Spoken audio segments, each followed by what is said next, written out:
Perspective, Making Change, the Power of Women's Anger. It may seem in this spring of 2019 that women's voices are a little louder, maybe angrier. So what do we want? Justice! When do we want it? Now! It didn't all start with the Women's March in Washington on the day after Donald Trump's election, or with the Me Too hashtag movement. The Me Too project actually began more than a decade ago, an effort to build a community of advocates for survivors of sexual violence. The marches have continued. The Me Too hashtag and protests have become something more, much more than just a day of noise on International Women's Day. Even President Trump, who's boasted about groping and harassing women, now at least pays lip service to gender equality. And exactly 1 century after Congress passed the constitutional amendment giving women the right to vote, we also have more women serving in Congress than at any time before.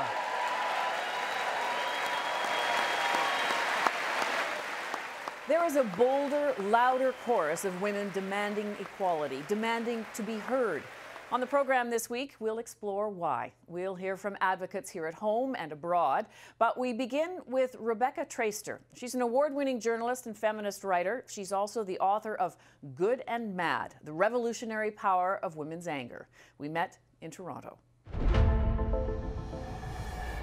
First, describe for me the way women's anger is viewed compared to men's. Well, in part, the way that women's anger is received depends on which woman is expressing it.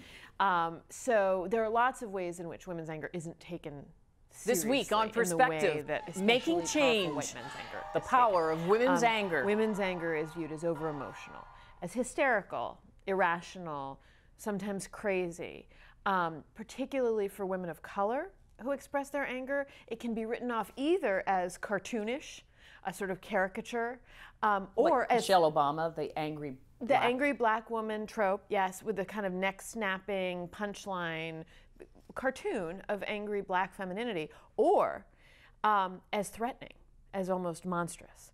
So, you know, the way in which women's anger is discounted varies. There are so many ways to write it off or make it marginal. But mostly what the message that women are given over and over again, really from the time we're born, is that our anger will work against us. That if we express our anger, it will undermine whatever it is that we're trying to say.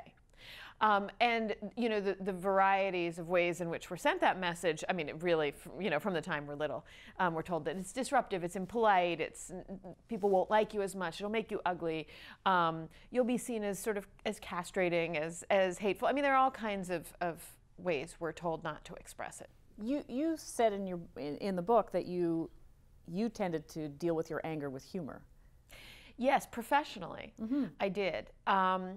You know, I've written about politics and media and entertainment from a feminist perspective, which means writing about gender inequity, racial inequity, economic inequality. I've done that for 15 years. And so you have to be angry at those kinds of injustices if you're going to do the kind of work I do. I wouldn't be a feminist journalist if I weren't angry about inequality. But I also knew that to be too openly angry, I had absorbed all these messages, and I was still getting them in terms of my work all the time. A very frequent piece of hate mail that I would get, even when I was writing, you know, very straightforward coverage of gender inequality, was, "You sound angry." The understanding that that was its own self-contained insult. It was the same as saying, "You're ugly, you're unpleasant, nobody would want to be around you." So I internalized all those messages, and I knew that I had to make the anger that was undergirding my work and my arguments more palatable to readers. And there are lots of ways we instinctively do this all the time. So much of comedy, for example, people who are not feminist journalists but who are actual comedians, their comedy stems from anger. It's a way to address it and to not scare people off. You draw them in by making them laugh. And maybe they absorb some of the message that you're angry about. And I did that too. I'm not a comedian, but I would try to write in a style that was light, that was funny, humorous, approachable. I don't think that's wrong, by the way. When I talk about how I've done that, I still do that.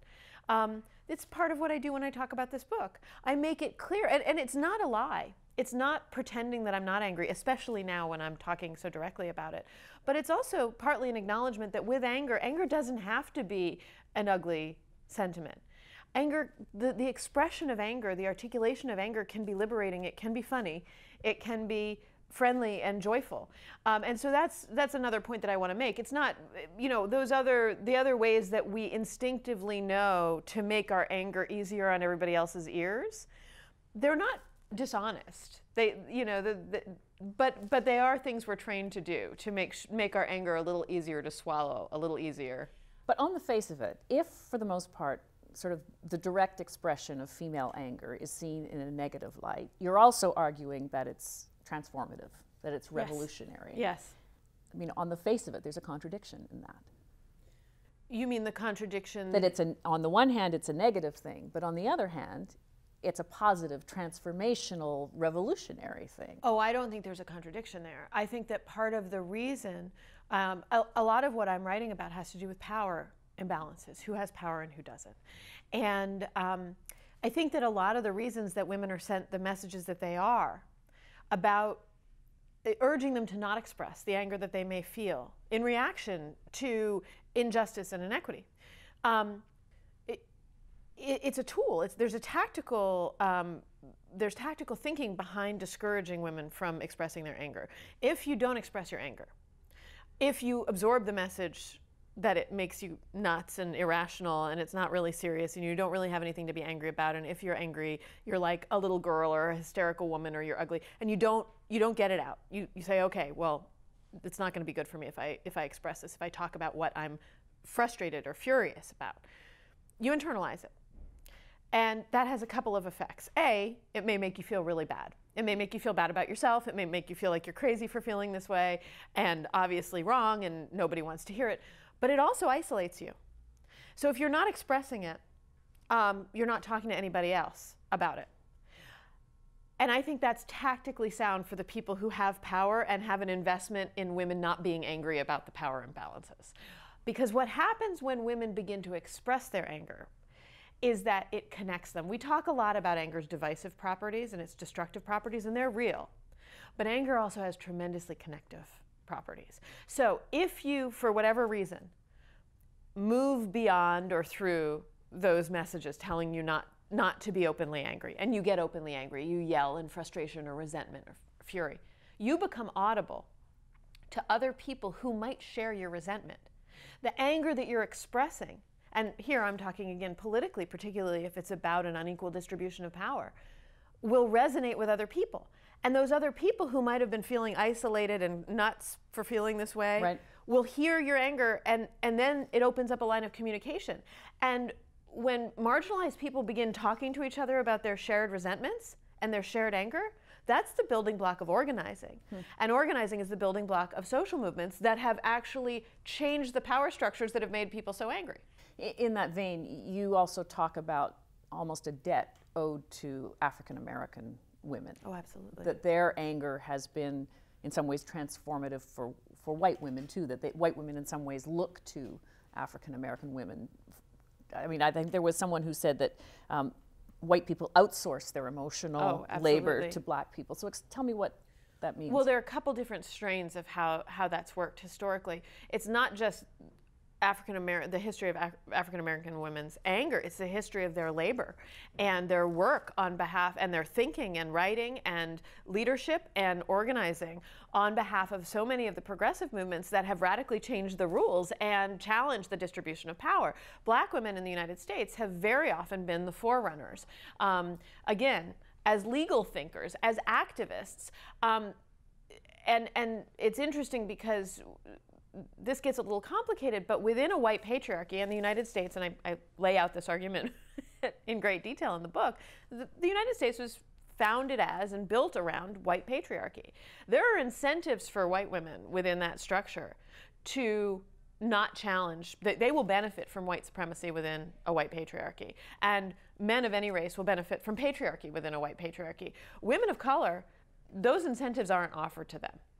And so there's much less incentive for them to disguise their anger or support a system that excludes them from every angle. And so women of color have very often been the ones whose anger at injustice has carved out the paths out of rock, when other populations have still been sort of working within a system that they think is going to protect them. So you mentioned we should recognize Rosa Parks, for example. Oh, absolutely. As a woman with anger. And we're not taught, when I was in school, we were not taught about Rosa Parks as having been angry. In fact, we were taught the exact opposite.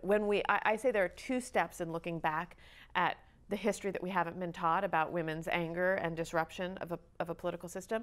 The first is to find the women who we weren't taught about. And then when we have the women who we were taught about, like Rosa Parks, who's held up as a transformative figure, it's to look again at how we've been told those stories. When I was in elementary school and I was taught about Rosa Parks, I was taught that she was exhausted, that she refused to give up her seat on that bus because she was tired, she was a seamstress, she was noble and peaceful and nonviolent, and all those things, true. But Rosa Parks was furious, and nobody ever taught me that. Rosa Parks chose to not give up that seat as an active political act. This had been discussed within the civil rights movement. This was a tactical move, and also Rosa Parks herself would later go on and already had done work spurred by her fury at racial inequality. From the time she was a child, she was motivated by her anger at racism and the structures that supported it in a Jim Crow South. And she wasn't just a seamstress. She was an investigator for the NAACP. And her work was going into the Jim Crow South and investigating, in some cases, the gang rapes of black women by white men, or the false claims of sexual assault made by white women against black men to justify racial violence and lynching.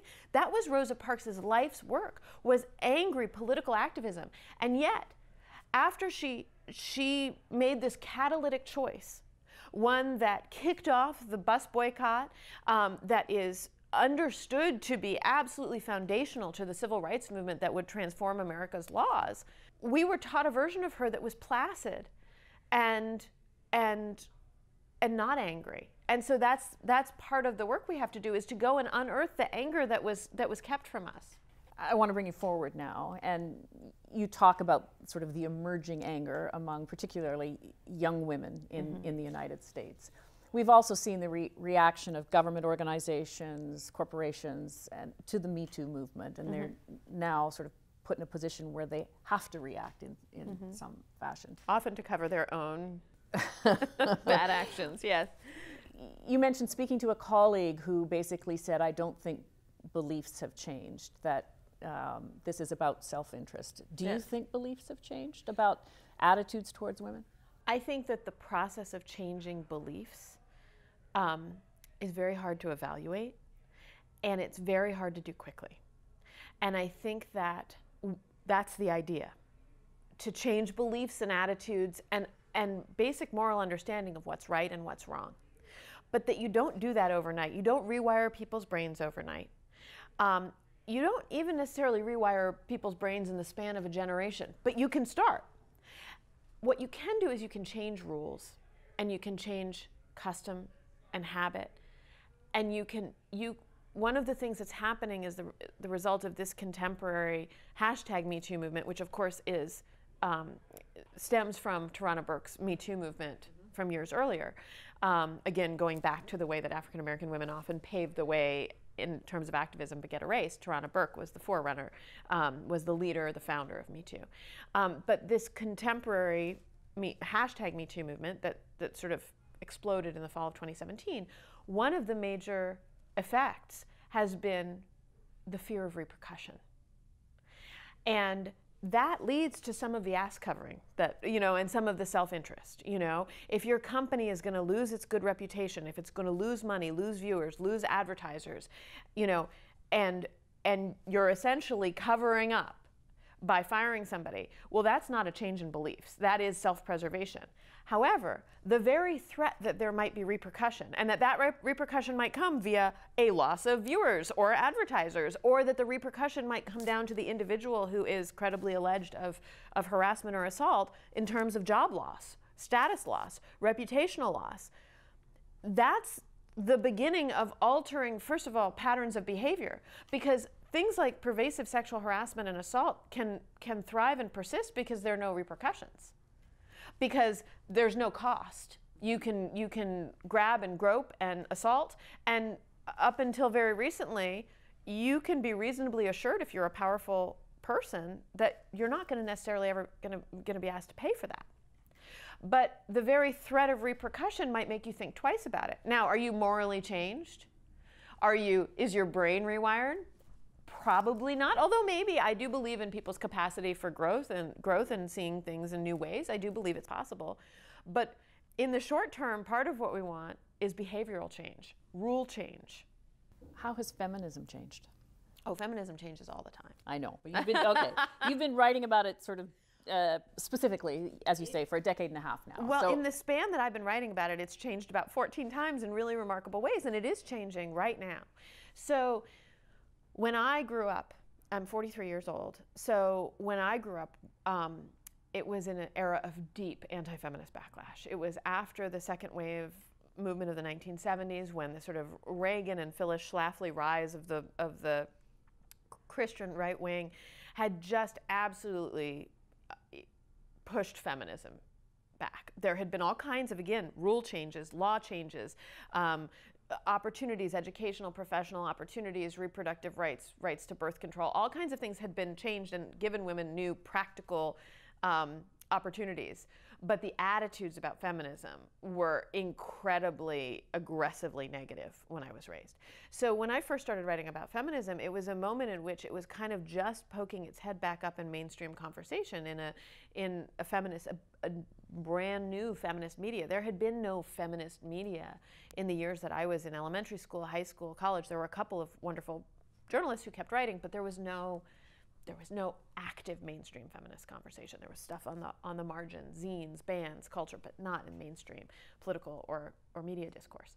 And so that I was there. I was a young writer as that was sort of growing again, and it sprung up, and it was huge. There are websites, things, sections of newspapers and entire websites that suddenly grew around a feminist conversation. Places where I had worked began hiring feminist writers to cover entertainment and politics from a feminist perspective, and that was very thrilling. I would also say that feminism, which that conversation was pretty rudimentary.